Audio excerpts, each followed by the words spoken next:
Good morning, everyone. Jerry here, former Marine, and welcome to the SPY Disciplined System. Now, I want to go over the one setup that I wait for every morning. There is piles of different strategies you can use. Everyone knows that. There's 50 strategies. Some of them work, some of them don't. If they're not working for you, they probably just need to be modified or tweaked. This system that I use is a very tried and true system. It's been back tested over 20 years of being profitable. It has a probability win rate of about 74% on the big picture. It will go down as low as 62 to 63%, and it will go as high as 94 to 95% win rates. That being said, the big picture over the course of 1 or 2 years, it averages over 74% win rate on these trades. So that being said, let's get into this. Most traders think that they can just randomly take a trade. They're going to make it. The news is this, the news is that. So this is one trade that I wait for every morning. Now, this is showing Friday's trade price action here. This is all of my key levels are marked from the day before. So we have the levels that I mark are, and these are very important levels to use and always use. And then I will show you how I find that one setup. So support and resistance is not set. I always mark the previous day low touches and the previous day low wick. The previous day high touches, previous day high wick. The aftermarket high, the aftermarket low, the pre-market high, and the pre-market low. Now, those are liquidity pools, and think of it on the big picture of where the New York session had its highest level or a resistance line, and the New York session had its lowest level and a support line. Then same thing goes into the Asia market, your aftermarket. It has a resistance line and it has its support line. And then the pre-market, it has its support line, it has its resistance line. The highest it can go, the lowest it went. And those time frames, the way we trade SPY. I only trade SPY. Now, all that being said, guys, girls, let us look at the price action that we had. I only trade 10 to 11 in the morning, and then I trade from 2 to 3 in the afternoon. So very specific time slots that I picked. You can trade a little bit longer if you'd like to, 11:30. I personally just don't want the chart time. I'm not that guy who wants to sit there and look at this all day. I'd like to go out and enjoy life and not be glued to a computer screen. So 1 to 2 hours a day. If you can't do both sessions, don't have to, doesn't matter, don't need to, right? I aim for a very easy weekly target of about 3% account growth. I scale that weekly. If you're trading a bit different in a margin account, you can withdraw your money and keep it at the same thing. There's plenty of ways to do this and scale it. So anyways, let's talk about this setup. So here is your opening candles. The first half an hour right here is at 9:55. Here is your close. If there was not a news candle, I would have taken this firm close and you'd have got this beautiful distribution up. However, I don't trade news candles ever.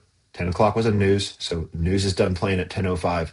And now the news is confirming this. So let's go ahead and mark resistance.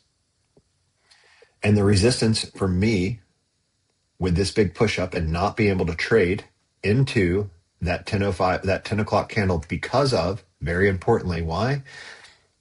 Most importantly, is never trade the news candle. It's just a very volatile move that can happen and stop you out of trades that do check all the boxes. So I had support now set here at the bottom of the swing point in the pre-market and then the top. So support and resistance very, very clear out of the gate for the pre-market. That is our most recent price action that we have had. So our news candle is done playing out. Bam, right there is our close at 10:05. We are now out of the news candle. And I took the entry here and I got a half off and it came and stopped and break even.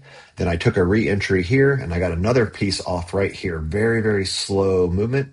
And that's it. So all I am looking for every morning when I trade is a clean break of support, a clean break of resistance with enough draw to the next level, guys. So if you were taking this trade, you could have stayed with this and got one bigger trade all the way up into here and not manage that. If you would have waited for a little bit different exits on that, you have draw all the way up into these PDL lows. SPY never did that day. Now, we can look at price a little bit more here. Let's say You didn't want that. You didn't like the draw region to your previous day lows, which is completely fine. So let's just talk about this more in real time. Back test it together. You could have marked the top of all of this here is now your resistance. You would have brought your support up into this region here. Your pre-market highs, most likely right here. Top of these swing points. Doji candle closes on it. Not really a doji candle, but similar weak candle. You get your entry here, selling pressure. Trade goes down, depending on how you manage this. Maybe it comes up and wicks against you. If you're watching this in real time, you would have not have got stopped out. You'd have been protecting this swing point up in here. Never would have came close to your stop out. You'd have got this gorgeous candle here, beautiful distribution down, beautiful distribution down. That would have been a wonderful full trade. That's the one setup that you could have waited for if you didn't want the calls because of it running into your previous day low. But in my mind, these were really good setups with really good draw up. This week has been a bit of a challenge compared to how we normally trade. There's been a lot of really clean setups that just didn't follow through. Some manipulation and market moving candles that happen. There's all this selling pressure through the pre-market, a big gap down here, as you can see. And out of the gate, it comes down, it finds a bottom, big green candle, and just moves it right back into the top of the London highs and then breaches through that during the news. That being said, if you're serious about becoming a very disciplined trader, please like and subscribe to the channel and link below. And if you're very interested in how I trade on this, I trade 9 times a week, Monday through Friday from 10 to 11. And then I also trade from Monday through Thursday from 2 p.m. to 3 p.m. Eastern Standard Time. This system can financially change your life. Can it be a little challenging and tricky to learn in the beginning? Yes. Is there a wealth of coaches and knowledges to do that and help you with it? Absolutely, yes. So if you want to learn how to do this, guys, girls, click this link below and let's get after this shit and let's make some life-changing money.